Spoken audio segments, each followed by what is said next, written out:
जय हिंद, वंदे मातरम। तो प्यारे दोस्तों, हम लोगों ने पिछले वीडियो में देखा था कि पदार्थ क्या है, पदार्थ की कितनी अवस्थाएं हैं, ठीक है ना, ठीक है। और ठोस, द्रव, गैस क्या है, ठोस के गुण क्या है, द्रव के गुण क्या है और गैस के गुण क्या है, ठीक है। तो चलिए पिछले वीडियो में मैंने जो बताया था उसका एक झलक में हम लोग रिवीजन कर लेते हैं, ठीक है ना। एक झलक रिवीजन कर लेते हैं। जैसे था क्या, ठीक है ना, ठोस, ठीक है। पहला था हम लोग को पदार्थ क्या है, क्या चीज था, पदार्थ।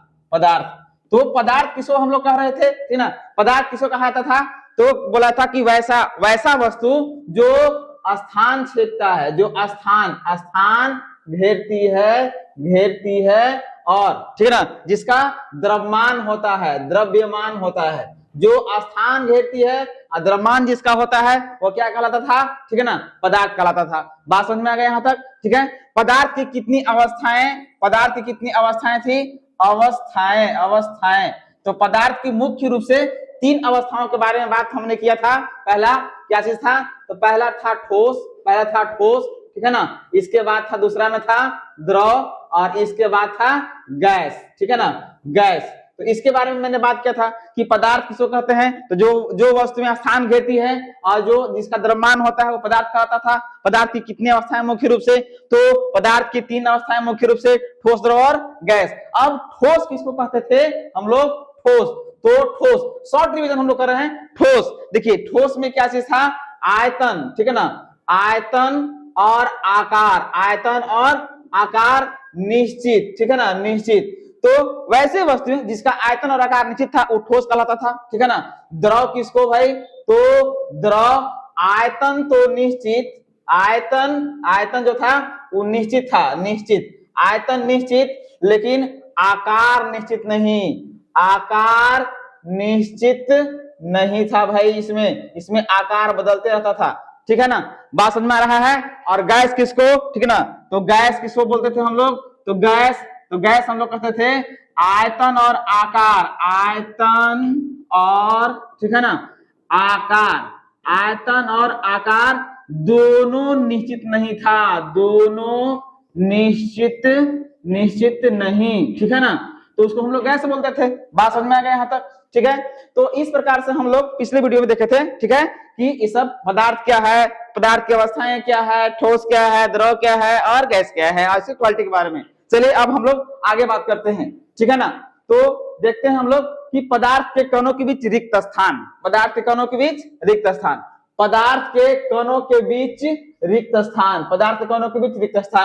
ठोस के कणों के बीच जो है, ठोस के कणों के बीच रिक्त स्थान सबसे कम होता है।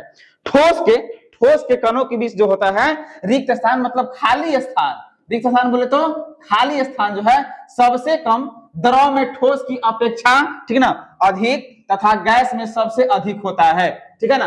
तो आपसे पूछेगा कि ठोस के कणों के बीच रिक्त स्थान, ठीक है ना, मतलब खाली स्थान, ठीक है ना, कैसा होता है, तो सबसे कम। और द्रव में ठोस से खाली स्थान ज्यादा होता है और गैस में सबसे ज्यादा। यहां से आपसे क्वेश्चन बनाएगा, ठीक है ना, कि किसमें जो है खाली स्थान सबसे कम होता है, ठोस, द्रव, गैस। तो आपको जो है सबसे खाली स्थान जो कम जो होता है, खाली स्थान, ठीक है ना, वो ठोस में सबसे कम होता है। फिर बोलेगा कि किसमें खाली स्थान सबसे ज्यादा होता है, ऑप्शन रहेगा ठोस, द्रव, गैस। तो आपको ऑप्शंस में आपको टिक लगाना है, सबसे ज्यादा होता है, तो गैस में सबसे ज्यादा होता है।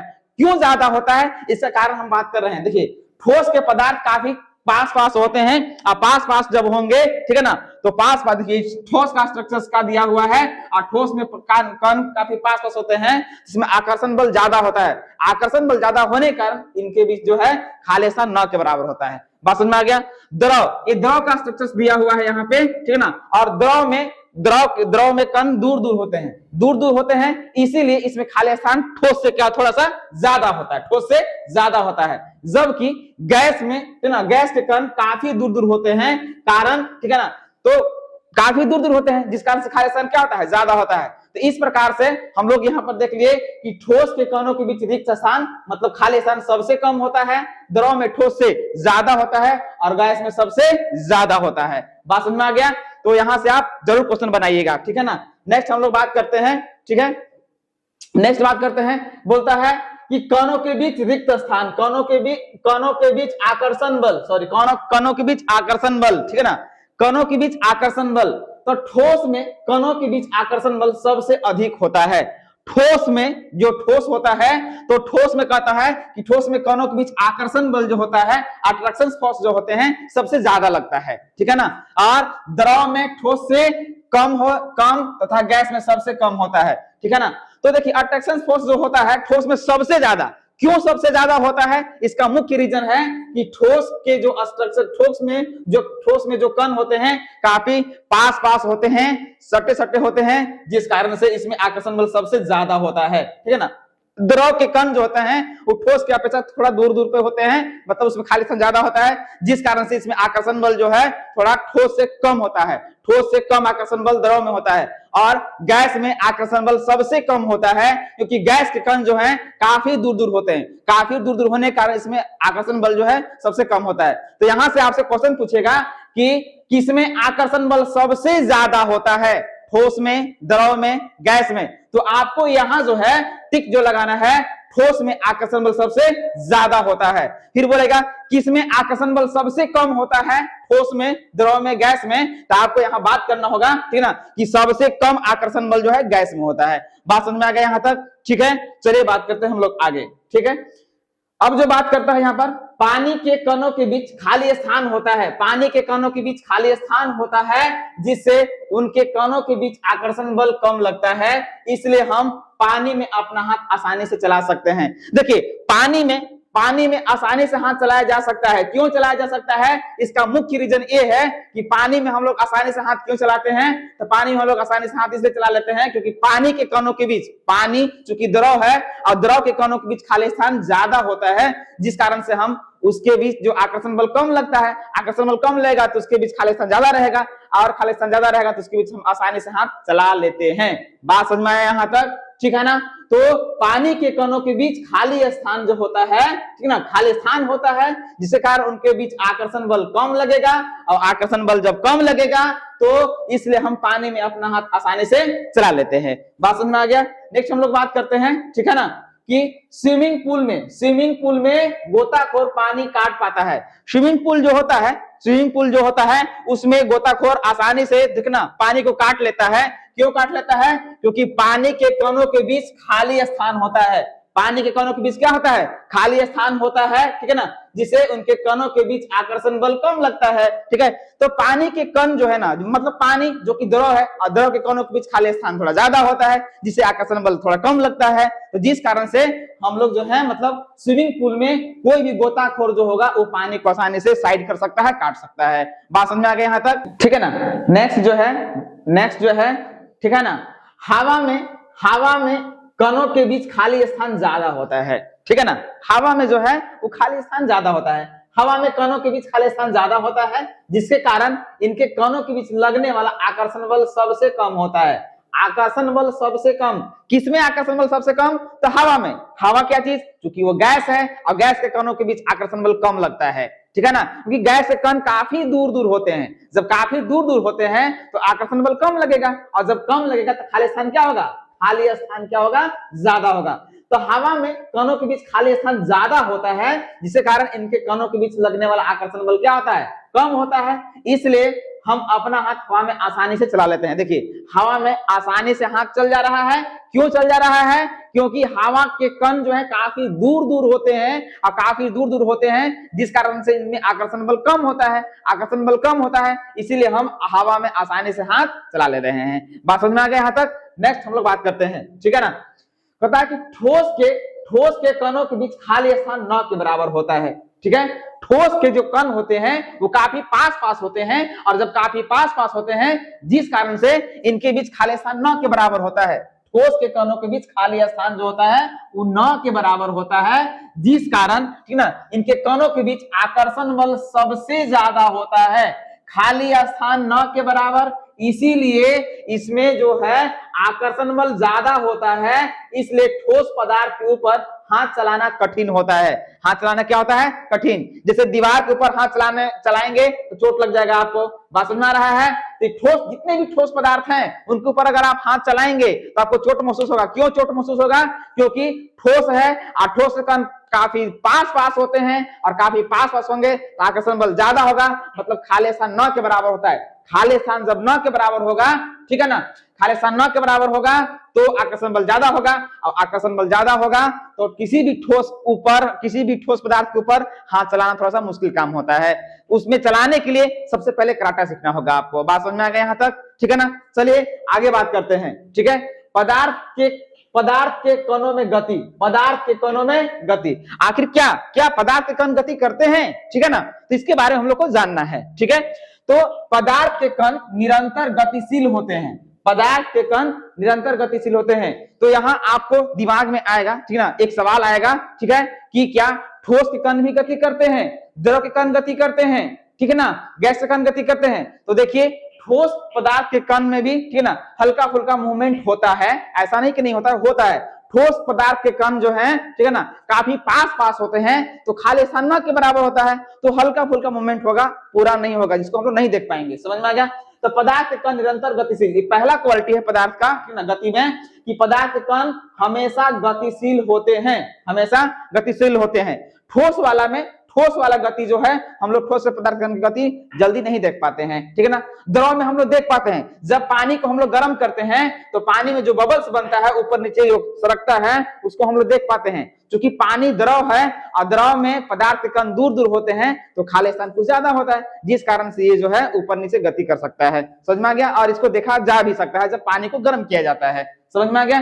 गैस में जो है, गैस के कण जो है ना, गैस के कण जो है वो अनलिमिटेड गति करते रहते हैं, हमेशा गति करते रहते हैं, ठीक है ना। जैसे अब मान के चलिए कि अगर किसी कॉर्नर में, ठीक है ना, मोमबत्ती जला दिया जाए तो उस मोमबत्ती का सुगंध दूसरे कॉर्नर तक पहुंच जाता है। तो इस प्रकार से हम लोग कह सकते हैं कि पदार्थ के कण जो है वो हमेशा गतिशील रहते हैं, हमेशा गति करते रहते हैं। बात समझ में आ गया? तापमान बढ़ने पर कणों की गति जो है वो बढ़ जाती है। अगर टेम्परेचर बढ़ा दिया जाए, ठीक है ना, टेम्परेचर बढ़ा दिया जाए तो पदार्थ के कणों की गति बढ़ जाती है। ठोस, द्रव या गैस, किसी का भी कण है, उसका गति क्या हो जाएगा? ऑटोमेटिक बढ़ जाएगा, ठीक है। और तापमान घटने पर कणों की गति क्या हो जाती है? घट जाती है, ठीक है ना। तापमान अगर कम कर देते हैं तो उसका जो है, ठीक है ना, गति कम हो जाता है। बात समझ में आ गया यहाँ तक? जिस प्रकार से, ठीक है ना, जिस प्रकार से बर्फ है, तो बर्फ में जो है क्या तापमान, बर्फ का तापमान कम रहता है, तो उसमें सटे कण होते हैं, ठीक है ना, तो ठोस कहलाएगा। लेकिन जैसे इसको गर्म करेंगे तो गर्म करने के बाद वो ठोस के कण जो है, माने बर्फ के कण जो हैं, वो तापमान लेकर के वो गति करने लगते हैं, तेज हो जाते हैं। इसको अगर पानी गर्म कीजिएगा तो गैस में फूटने लगते हैं, ठीक है ना। तो इस प्रकार से हम कह सकते हैं, ठीक है, कि पदार्थ के कण हमेशा क्या रहते हैं? गतिशील। और ताप बढ़ने पर जैसे ही टेम्परेचर बढ़ाएंगे तो ठोस से द्रव बन जाएगा, द्रव से गैस बन जाएगा। मतलब कहने का मतलब कि तापमान बढ़ने पर कणों की गति क्या होती है? बढ़ जाती है, और घटने पर क्या हो जाएगा? उसकी गति घट जाती है।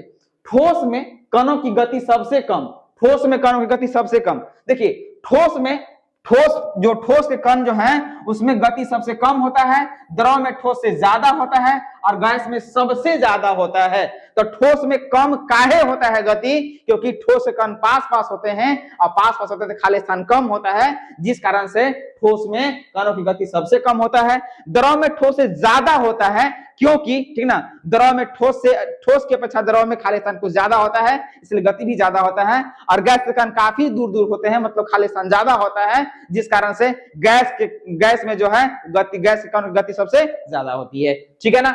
चलिए बात करते हैं हम लोग आगे, ठीक है ना। देखते हैं हम लोग गलन, ठीक है ना। गलन क्या है? गलन, देखिए अब आपसे पूछेगा कि गलन क्या है, ठीक है ना। तो गलन जो है वह प्रक्रम है, प्रोसेस है। गलन क्या है? एक प्रोसेस है। क्या है?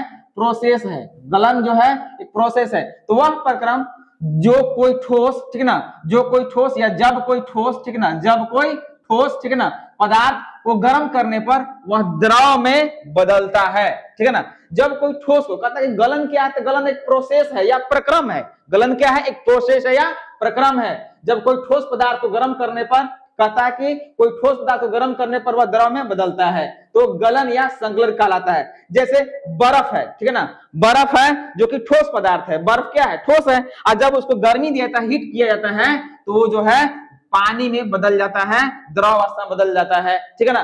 तो बर्फ को, ठीक है ना, गर्मी देने के बाद जो गलता है उसी को गलन कहते हैं। मतलब गलन क्या है, तो एक प्रोसेस है, एक प्रक्रम है, एक प्रक्रम है, ठीक है ना। गलन क्या है, एक प्रक्रम है, जब कोई ठोस पदार्थ को गर्म करने पर किसमें बदलता है, वह द्रव में बदलने लगता है। अब जरूरी नहीं है कि केवल बर्फ, मतलब कोई भी ठोस, जैसे लोहा भी हो सकता है, लोहा का जैसे हम लोग गर्म करेंगे तो द्रव अवस्था में पिघलेगा, ठीक है ना। घी जो है, घी ठोस अवस्था में अगर जमा हुआ है तो ठोस अवस्था में है, जैसे गर्म करेंगे तो वो द्रव अवस्था में कन्वर्ट होगा। तो कहता है कि वह प्रोसेस है, गलन क्या है, प्रोसेस है, ठीक है ना। जब कोई ठोस पदार्थ को गर्म करने पर वह द्रव में क्या करता है, बदलता है। बात समझ में आ गया यहाँ तक। नेक्स्ट हम लोग बात करते हैं गलनांक। क्या है, गलनांक, ठीक ना। गलनांक क्या है, ठीक है, तो वह ताप, गलनांक, गलन का अंक, गलन का अंक, ठीक है ना। तो वह ताप जिस पर ठोस पदार्थ पिघलकर द्रव बन जाता है, क्या बन जाता है, द्रव बन जाता है। तो गलनांक कोई एक टेम्परेचर होगा, कोई ताप होगा, ठीक है ना। तो वह ताप जिस पर ठोस पदार्थ पिघलकर द्रव बन जाता है, उस पदार्थ का क्या कहलाता है, गलनांक कहलाता है। जैसे जल का गलनांक जो होता है ना, जल मतलब बर्फ का गलनांक, बर्फ का गलनांक, जिसका बर्फ का गलनांक जो है वो कितना, 0 डिग्री पर हो जाता है। बात समझ में आ गया यहाँ तक, ठीक है ना। तो जब कोई पदार्थ जो है, जब कोई ठोस पदार्थ जो है वो गल करके द्रव में कन्वर्ट होता है, तो कोई टेम्परेचर पे होता है, तो बर्फ का जो गलनांक होता है वो कितना होता है, 0 डिग्री होता है। समझ में आ गया, बात समझ में आ गई यहाँ तक। नेक्स्ट हम लोग बात करते हैं, ठीक है, वह प्रक्रम जिसमें कोई द्रव उबलने लगता है, क्या करने लगता है, ठीक है। तो क्वथन क्या है भाई, क्वथन क्या है, क्वथन बॉइलिंग क्या है, जिसको बॉइल बोलते हैं। तो वह प्रक्रम जिसमें कोई द्रव उबलने लगता है और गैस में परिवर्तित होने लगता है, क्वथन कहलाता है। जैसे वाटर, जैसे पानी को गर्म कीजिएगा तो गर्म करने के बाद जो है खौलने लगता है, तो ये जो प्रोसेस है, क्या है, क्वथन क्या है, प्रोसेस है। तो वह प्रक्रम जिसमें कोई द्रव जो है उबलने लगता है। द्रव का मतलब यहाँ पर केवल पानी नहीं है, दूध भी हो सकता है, तेल भी हो सकता है, पानी भी। तो कोई भी द्रव, ठीक है ना, जब क्या करने लगता है, उबलने लगता है और गैस में बदलने लगता है, परिवर्तित होने लगता है, तो वही क्या कहलाता है, क्वथन कहलाता है। क्या कहलाता है, क्वथन। आप यहाँ देख सकते हैं, ठीक ना, पानी जो है वो कितने डिग्री पे उबलकर गैस में बदलने लगता है, तो 100 डिग्री सेल्सियस में। कितने में, 100 डिग्री सेल्सियस में। बात समझ में आ गया यहाँ तक, ठीक है ना। नेक्स्ट हम लोग बात करते हैं क्वथनांक। क्या है, क्वथनांक, क्वथनांक तो वह तापमान, क्वथनांक क्या है, तो वह तापमान है, ठीक है ना, जिस पर कोई द्रव जो है उबलकर गैस में परिवर्तित होने लगता है, ठीक है ना। तो क्वथनांक क्या है, तो वह तापमान है जिस पर कोई द्रव जो है, कोई द्रव उबल करके, ठीक है ना, गैस में परिवर्तित होने लगता है या होता है, क्वथन कहलाता है। जैसे जल का क्वथनांक कितना होता है, 100 डिग्री सेल्सियस। आपसे अगर पूछेगा कि जल का क्वथनांक कितना होता है, तो 100 डिग्री सेल्सियस, ठीक है ना। चलिए आगे बात करते हैं हम लोग, ठीक है। देखते हैं संघनन, संघनन, संघनन, संघनन क्या है, तो संघनन वह प्रक्रम है, वैसा प्रोसेस या वह प्रक्रम जिसमें ठंडा करने पर, क्या करने पर, ठंडा करने पर गैस को द्रव में बदला जाता है, गैस को द्रव में ठंडा करके, वैसा प्रोसेस जिसमें ठंडा करके गैस को द्रव में बदला जाता है, वह क्या कहलाता है, संघनन कहलाता है, या उसी को हम लोग द्रवन कहते हैं। क्या बोलते हैं, द्रवन कहते हैं। जिस प्रकार से, ठीक है ना, जी देखिए, अगर आप पानी को गर्म कीजिएगा तो गर्म करके क्या होगा, तो गैस बनेगा, और उस गैस को फिर से ठंडा कर दिए, ठीक है, तो फिर से क्या बन जाएगा, फिर से पानी बन जाएगा, द्रव बन जाएगा, ठीक है ना। तो अगर गैस को ठंडा करने के बाद द्रव बनाया जाएगा, उसी को संघनन कहते हैं, ठीक है ना। संघनन या क्या बोलेंगे, द्रवन कहते हैं, ठीक है। नेक्स्ट हम लोग बात करते हैं, ठीक है, हिमीकरण। क्या है, हिमीकरण। अब हिमीकरण क्या है, कोई पूछेगा हिमीकरण किसको कहेंगे, तो हिमीकरण क्या है, तो हिमीकरण वह प्रक्रम है, वह प्रक्रम जिसमें द्रव को ठंडा करने पर, द्रव को ठंडा करने पर, द्रव को ठंडा करने पर, वह प्रक्रम जिसमें द्रव को ठंडा करने पर ठोस में बदला जाता है। अगर द्रव को ठंडा करेंगे तो किसमें बदलेगा, ठोस में, ठीक है ना। तो वैसा प्रक्रम जिसमें द्रव को ठंडा करके और ठोस में बदला जाता है, उसको हिमीकरण कहते हैं। फ्रीजिंग जानते हैं ना, फ्रीजिंग, फ्रीजिंग, ठीक है ना, तो उसी को बोलते हैं फ्रीज। फ्रिज में अगर पानी रखते हैं तो ठंडा करके ठोस में कन्वर्ट कर देते हैं, ठीक है ना। तो द्रव को ठंडा करने पर ठोस में जो बदला जाता है, उसी को हिमीकरण कहते हैं, ठीक है ना। नेक्स्ट हम लोग बात करते हैं, ठीक है, देखिए गर्म कहता कि ऊर्ध्वपातन क्या है, ऊर्ध्वपातन। अब आता है ऊर्ध्वपातन। ऊर्ध्वपातन अभी हमने देखा, ठीक है ना, कि ठोस को गर्म करने के बाद द्रव बना, द्रव के गर्म करने के बाद गैस बना, ठीक है ना, और गैस को ठंडा करने के बाद द्रव, और द्रव को ठंडा करने के बाद, ठीक है ना, क्या बनेगा, ठोस। बात समझ में आ गया। लेकिन यहाँ प्रकृति में कुछ ऐसे भी पदार्थ हैं जो ठोस को गर्म करने के बाद, ठीक है, ठोस को गर्म करेंगे तो सीधे गैस बनेगा, और गैस को ठंडा करेंगे सीधे क्या बनेगा, ठोस बनेगा। तो ऊर्ध्वपातन क्या है, तो गर्म करने पर ठोस पदार्थ का सीधे गैस में तथा गैस को ठंडा करने पर सीधे ठोस में परिवर्तन ऊर्ध्वपातन कहलाता है, ठीक है ना। मतलब ये प्रोसेस है कि ठोस को गर्म करने के बाद द्रव बनेगा, और द्रव को गर्म करने के बाद गैस बनेगा, और गैस को ठंडा करेंगे तो द्रव बनेगा, और द्रव को ठंडा करेंगे तो क्या बनेगा, ठोस बनेगा। लेकिन प्रकृति में कुछ ऐसे भी पदार्थ हैं जिसको हम लोग ठोस को, अगर ठोस पदार्थ को गर्म करेंगे तो सीधे गैस बन जाएगा, और गैस को ठंडा करेंगे तो फिर क्या बन जाएगा, ठोस बन जाएगा। तो इसी को हम लोग बोलते हैं ऊर्ध्वपातन। क्या बोलेंगे, ऊर्ध्वपातन। जैसे कपूर हो गया, नैफ्थलीन हो गया, ये सब के सब ऊर्ध्वपातनशील पदार्थ हैं। समझ में आ गया ना, ऊर्ध्वपातनशील मतलब कपूर को अगर डायरेक्ट गर्म करेंगे तो ये कपूर ठोस है, और ठोस को डायरेक्ट गर्म करेंगे तो द्रव नहीं बनेगा, सीधे गैस बन जाएगा। अगर उसको, उस गैस को अगर आप ठंडा करते हैं तो सीधे फिर क्या बन जाएगा, ठोस बन जाएगा, बीच वाला पदार्थ नहीं बनेगा, द्रव नहीं बनेगा। समझ में आ गया। तो आपसे पूछेगा कि कपूर कैसा पदार्थ है, तो ऊर्ध्वपातनशील पदार्थ है, ठीक है ना। नैफ्थलीन कैसा पदार्थ है, ऊर्ध्वपातनशील पदार्थ है, ठीक है। नेक्स्ट हम लोग बात करते हैं, ठीक है। देखिए अब यहाँ पर देखिए यहाँ पर रखा हुआ है, जैसे कपूर है, अगर इसको गर्म किया जाता तो गैस में फूट जाता, ठीक है ना, ये द्रव नहीं बनता, ये ठोस डायरेक्ट क्या बन जाता, गैस में कन्वर्ट हो जाता, ठीक है। नेक्स्ट हम लोग बात करते हैं, नैफ्थलीन एक ऊर्ध्वपातनशील पदार्थ है। आप पूछेगा कि नैफ्थलीन कैसा पदार्थ है, तो ऊर्ध्वपातनशील पदार्थ है, जिसके कारण वह समय के साथ कुछ भी छोड़े बिना अदृश्य अर्थात गायब हो जाता है। नैफ्थलीन, नैफ्थलीन जिसको हम लोग देहात में फ्लेन की गोलियां भी बोलते हैं, जो कि टॉयलेट वगैरह में यूज किया जाता है गंध दूर करने के लिए, ठीक है। तो या फिर कपड़े वगैरह में भी इसको रखा जाता है, ठीक है। तो इसको अगर कपड़े में रख दिया जाए तो कुछ समय के साथ अगर उसको जाके फिर से देखेंगे तो वहां पर कुछ नहीं बचता। क्यों, क्योंकि ठोस पदार्थ है, और जब वह, ठीक है ना, समय के साथ अदृश्य क्यों हो जाता है, क्योंकि ये है ऊर्ध्वपातनशील पदार्थ, ये ठोस से डायरेक्ट गैस बन के उड़ जाता है, ठीक है ना। तो नैफ्थलीन जो है एक ऊर्ध्वपातनशील पदार्थ है, जिसके कारण जो है वह समय के साथ कुछ भी छोड़े बिना क्या हो जाएगा, गायब हो जाता है, ठीक है। नेक्स्ट हम लोग बात करते हैं वाष्पीकरण। क्या है, वाष्पीकरण, वाष्पीकरण, वाष्पीकरण, वाष्पीकरण, ठीक है ना, इवेपोराइजेशन, ठीक है ना। तो देखिए वाष्पीकरण क्या है, ठीक है ना, तो क्वथनांक से कम ताप पर, क्वथनांक का मतलब होता है खौलना, क्वथनांक का मतलब क्या होता है, खौलना। तो खौलने से कम ताप पर, खौलना बॉयल नहीं करना है इसको, ठीक ना, हल्का हल्का गर्म। तो क्वथनांक से कम ताप पर, क्वथनांक से कम ताप पर द्रव को वाष्प में परिवर्तन होने की घटना, जो द्रव है वाष्प में बदलने की घटना जो है वह जो क्या कहलाएगा, वाष्पीकरण कहलाता है। क्वथनांक से कम ताप पर, क्वथनांक से कम ताप पर मतलब खौलेगा नहीं, लेकिन गर्म होने के बाद कोई भी द्रव जो है वाष्प में परिवर्तित होने लगता है, तो उसी प्रक्रिया को हम लोग वाष्पीकरण कहते हैं। क्या बोलते हैं, वाष्पीकरण। बात समझ में आ रहा है। जैसे आप देखे होंगे कि नदी का पानी जो है वो गर्मी के मौसम में कम क्यों हो जाता है, तो वाष्पीकरण के कारण। तालाब का पानी कम क्यों हो जाता है, तो वाष्पीकरण के कारण, ठीक है ना। क्योंकि ये जो है बॉयल नहीं करता, ये क्वथनांक से कम ताप पर ही द्रव से क्या बन जाता है, गैस में बदल जाता है और उड़ जाता है, जिस कारण से नदी तालाब कुएं का पानी गर्मी के मौसम में क्या हो जाता है, वो कम हो जाता है। बात समझ में आ रहा है। नेक्स्ट हम लोग बात करते हैं ना वाष्पीकरण के कारक। वाष्पीकरण के कारक, वाष्पीकरण जो है वो होता तो है, लेकिन ये प्रभावित करने वाला कारक क्या क्या है, वाष्पीकरण कब तेज हो जाएगा, कब कम होगा, इसके बारे में हम लोग जानते हैं, ठीक है ना। तो वाष्पीकरण के कारक जो है वो पहला है पृष्ठीय क्षेत्रफल, पृष्ठीय क्षेत्रफल, ठीक है।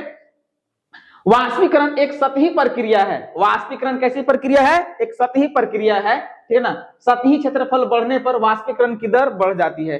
अगर वाष्पीकरण जो है एक सतही प्रक्रिया है, अगर सतह ज्यादा हो जाएगा तो वाष्पीकरण जल्दी जल्दी होगा, और वाष्पीकरण जल्दी होगा, ठीक है ना। तो ये जो है कहता है कि वाष्पीकरण एक सतही प्रक्रिया है, सतही क्षेत्रफल बढ़ने पर वाष्पीकरण की दर बढ़ जाती है, तथा क्षेत्रफल घटने पर वाष्पीकरण की दर कम हो जाती है। अगर सतह ज्यादा है तो वाष्पीकरण ज्यादा होगा, अगर सतह कम है तो वाष्पीकरण कम होगा। इसका यही समझना है मोटा मोटी, ठीक है ना, कि वाष्पीकरण सतही प्रक्रिया है, क्षेत्रफल बढ़ने पर वाष्पीकरण की दर बढ़ जाती है, क्षेत्रफल कम होने पर वाष्पीकरण की दर कम होती है, ठीक है ना। तापमान, ये जो है वाष्पीकरण तापमान पर भी डिपेंड करता है, ठीक है ना। तापमान बढ़ने पर वाष्पीकरण की दर अधिक होती है। तापमान अगर टेम्परेचर ज्यादा है तो वाष्पीकरण ज्यादा होगा, अगर टेम्परेचर कम है तो वाष्पीकरण की दर क्या होगा, कम होगा। तो तापमान बढ़ने पर वाष्पीकरण की दर अधिक होती है तथा तापमान घटने पर वाष्पीकरण की दर क्या होती है, कम होती है। बात समझ में यहां तक आ रहा है। तो गर्मी के मौसम में देखिएगा, ठीक है ना, कपड़े जल्दी क्यों सूख जाते हैं, क्योंकि यहाँ तापमान ज्यादा है, टेम्परेचर ज्यादा है, टेम्परेचर ज्यादा होता है तो वाष्पीकरण जल्दी होता है, जिस कारण से कपड़े जल्दी से गर्मी में सूखते हैं, ठीक है ना। और बरसात के मौसम में कपड़े देर से क्यों सूखते हैं, क्योंकि वहां तापमान कम होता है, बरसात के मौसम में तापमान कम होता है, जिस कारण से वाष्पीकरण की दर कम रहता है, ठीक है। आगे बात करते हैं आर्द्रता। आर्द्रता, आर्द्रता बढ़ने पर वाष्पीकरण की दर कम होती है और आर्द्रता घटने पर वाष्पीकरण की दर अधिक होती है। आर्द्रता मतलब, आर्द्रता क्या, ह्यूमिडिटी का मतलब क्या होता है, ठीक है ना। तो देखिए वायु में ठीक है ना, जलवाष्प की मात्रा, वायु में जलवाष्प की मात्रा। तो आर्द्रता बढ़ने पर वाष्पीकरण की दर कम होती है, मतलब जिस हवा में पानी की मात्रा, पानी का अंश ज्यादा होगा तो वाष्पीकरण कम होगा, और हवा में पानी का अंश कम रहेगा तो, ठीक है ना, वाष्पीकरण की दर जो है ज्यादा होगा।